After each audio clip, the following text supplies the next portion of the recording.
प्रकृति की देवी तेफिती का दिल वापस कर उनको उनके असली रूप में लाने के बाद कबीले वाले मोआना को अपना वे फाइंडर यानी कि मार्गदर्शक बना देते हैं। उसी के बाद से मोआना महासागर के द्वीपों पर बसे दूसरे कबीलों की खोज में लग जाती है, जिसमें हमेशा उसके साथ उसका पालतू सुअर पुआ और हेई मुर्गा होता है। खतरों और बाधाओं को पार करती हुई मोआना को इस बार खोजते हुए एक टूटा हुआ मिट्टी का कसोरा मिलता है, जिस पर एक द्वीप और बहुत सारे लोगों के चित्र बने होते हैं और उस जगह का रास्ता सितारे दिखा रहे थे। तो वो उसको लेकर तुरंत अपने कबीले वापस आ जाती है। पूरा कबीला खुशी से नाच गाकर उसका स्वागत करता है। मोआना उस कसोरे को अपने पिता को दिखाकर बताती है, ये निशान हमारे कबीले का नहीं है। इसका मतलब इस महासागर में और भी कबीले हैं और कोई तो वजह है कि ना हम कभी उन तक पहुंच पाए और ना वे हम तक। लेकिन मुझे लगता है कि हमको बस इस पर बने सितारों के सहारे इस द्वीप को ढूंढना है। क्या पता एक कबीला वहीं मिल जाए। तभी मोआना की छोटी प्यारी सी चुलबुली बहन लड़खड़ाती भागती हुई उससे आकर लिपट जाती है और बार बार उसको छोड़कर जाने की वजह से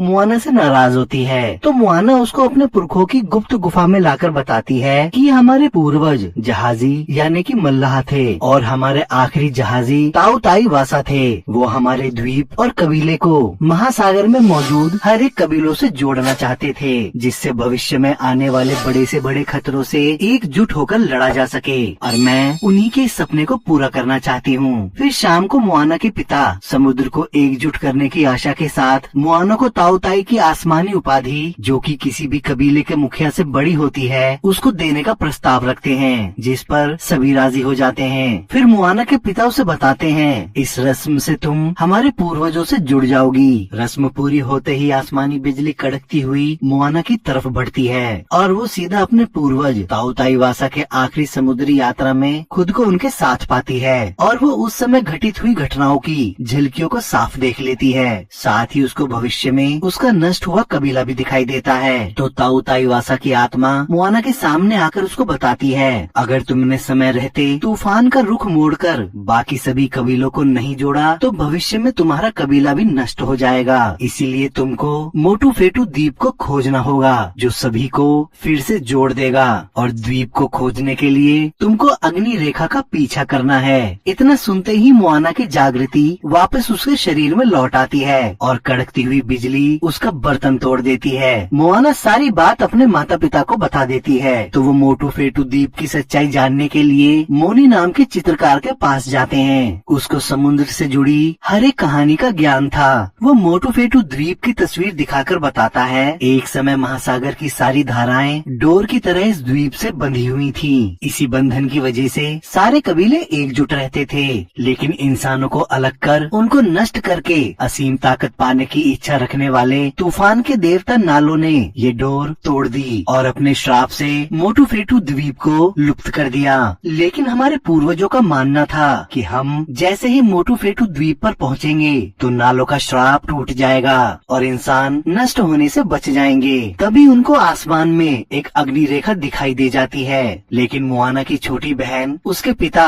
और कबीले वाले उसको सफर पे भेजने के लिए तैयार नहीं होते, क्योंकि उसी सफर से उनके पूर्वज कभी लौट कर नहीं आ सके थे। तो रात को मोआना के मन को शांत करने के लिए उसकी दादी की आत्मा उसके पास आकर उसका हौसला बढ़ाती है। तो अगली सुबह मोआना अपने कबीले वालों से सभी कबीलों को जोड़कर वापस आने का वादा करती है। उसके बाद मोआना अपनी माँ के समझाने पर अपनी इस यात्रा के लिए कुछ साथी चुनती है। एक शिल्पकार लड़की लोटो, एक बूढ़ा खूसट किसान केल और चित्रकार मोनी, जो अपने अर्धदेव माउई का बड़ा फैन होता है। फिर जाने से पहले मोआना अपनी छोटी बहन को समुद्र के पानी से मिलवाती है और उसको बताती है, यही समुद्र का पानी हम दोनों को जोड़ कर रखेगा, चाहे मैं कितनी भी दूर चली जाऊं। इसके बदले उसकी छोटी बहन उसे एक स्टारफिश वाला खिलौना देती है, जिसे मोआना अपने लॉकेट में रख लेती है। उसके बाद पूरा कबीला मोआना के सम्मान में गाना गाकर उसकी भावपूर्ण विदाई करता है। दूसरी तरफ अर्धदेव माउई भी नालों से लड़ने के लिए उसकी सेविका मातंगी की मान में पहुंचकर मोटू फेटू द्वीप पे जाने के लिए उससे दिव्य द्वार को खोलने के लिए कहता है, पर मातंगी उसको ही बांधकर उल्टा लटका देती है। फिर लाख कोशिश करने के बाद भी वो अपने को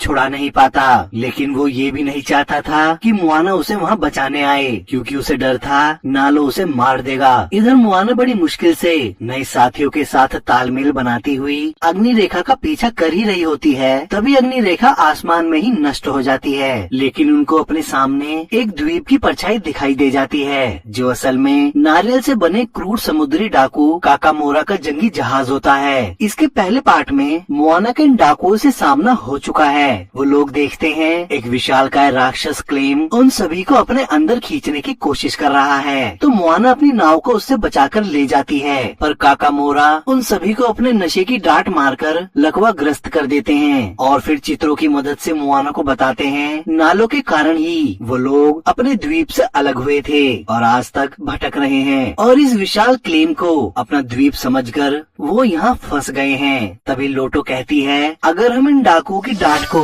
इस क्लेम की ग्रंथि में लगा दें तो ये बेहोश हो जाएगा और हमें छुटकारा मिल जाएगा।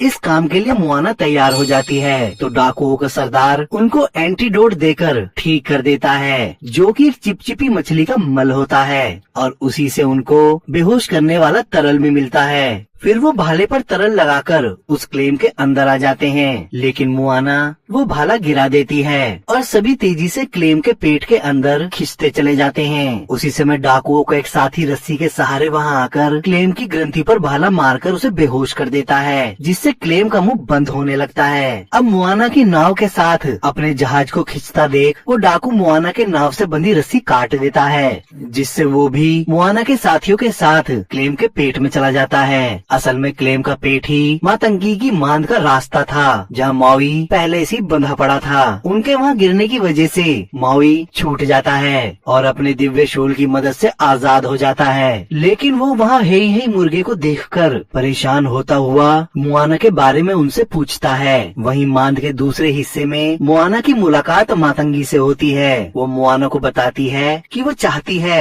कि मुआना नालो को हरा दे, जिससे वो भी उसकी कैद से आजाद हो जाए, और वो उसको समझाती है कि मंजिल तक पहुंचने का एक दूसरा रास्ता हमेशा होता है, बस ध्यान देकर सोचना पड़ता है, और उसको रास्ता खोजने के लिए तैयार करती है। तो मुआना उस पर विश्वास करके बादलों से ढके एक गुप्त जगह पर कूद जाती है। मातंगी वहाँ उसके पास आकर बताती है ये दिव्य द्वार है जो उसको सीधा मोटू फेटू द्वीप तक ले जाएगा। उसी समय मावी भी वहाँ आ जाता है। तभी मुआना कुछ मंत्र पढ़कर अपना पैर पटकती है, जिससे दिव्य द्वार खुल जाता है। ये बात मावी को भी हैरान कर देती है। फिर वो सभी द्वार पर बने बवंडर में मुआना के साथ चले जाते हैं। असल में मातंगी ने मावी को मुआना की मदद करने के लिए ही कैद किया हुआ था। इधर मावी मुआना को बताता है मातंगी ने तुम्हें यहाँ भेजकर अच्छा नहीं किया, क्योंकि नालो ने मोटू फेटू द्वीप को सबसे बड़े तूफान में छुपाया है और फिर उसको अपने श्राप से बंद करके महासागर की गहराई में दफन कर दिया था, और इंसान वहाँ तक पहुँच ही नहीं सकता। तभी वो लोग उस जगह पर पहुँच जाते हैं। वहाँ सब कुछ शांत होता है। वो मुआना को आगे बताता है ये समुद्र भी यहाँ पर तुम्हारी मदद नहीं कर पाएगा।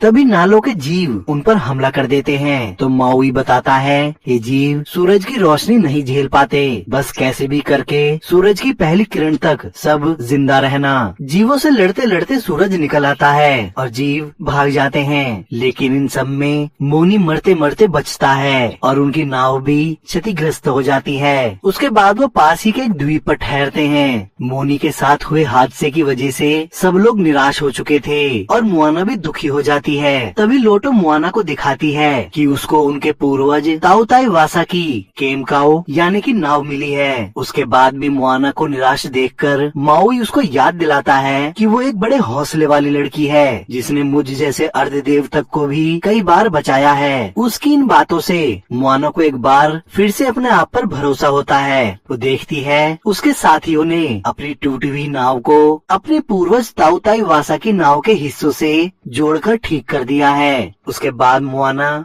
एक प्लान बनाती है कि मावी मोटू फेटू द्वीप को समुद्र से बाहर खींचकर निकालेगा और हम सभी उस पर चढ़कर उसका श्राप तोड़ देंगे। फिर रात होते ही वो देखते हैं द्वीप के ऊपर मंडरा रहा तूफान बद से बदतर हो जाता है और सुनामी जैसी लहरें उन लोगों की तरफ भेजने लगता है। तो मावी तूफान को तोड़ने लगता है, लेकिन तूफान भी टूटने के बाद फिर से खड़े हो जाते हैं। तभी मुआना समझ जाती है कि तूफान के लिए इंसानों को मारना ही मकसद है, क्योंकि श्राप उनसे ही टूटेगा। इसी वजह से वो माओई पर ध्यान नहीं दे रहा। तो इसका फायदा उठाते हुए मोआना उससे कहती है, हम सब इस तूफान को अपने पीछे लगाकर इसका ध्यान भटकाते हैं, उसी का फायदा उठाकर तुम द्वीप को खींचकर ऊपर ले आना। तो माओई अपना काम पूरा करने के लिए तूफान के बीच में चला जाता है। फिर लोटो नाव को तेज रफ्तार से दौड़ाने के लिए उसमें एक ग्लाइडर लगा देती है, जिससे नाव की रफ्तार कई गुना बढ़ जाती है और वो तूफान से बचकर निकलने लगते हैं। दूसरी तरफ तूफान के बवंडर के ठीक नीचे माओई को मोटू फेटू द्वीप मिल जाता है और वो अपने दिव्य शूल से उसको ऊपर खींचने लगता है। तभी तूफान अपनी पूरी ताकत से माओई पर ही बिजली बरसा देता है और उसके सारे दिव्य टैटू मिटाकर उसकी सारी शक्ति खींच लेता है। ऊपर से नाव भी पलट जाती है। अब उनकी श्राप तोड़ने की सारी उम्मीदें खत्म हो जाती हैं। तभी मोआना को मातंगी की बात याद आती है कि मंजिल पर पहुंचने के लिए हमेशा दूसरा रास्ता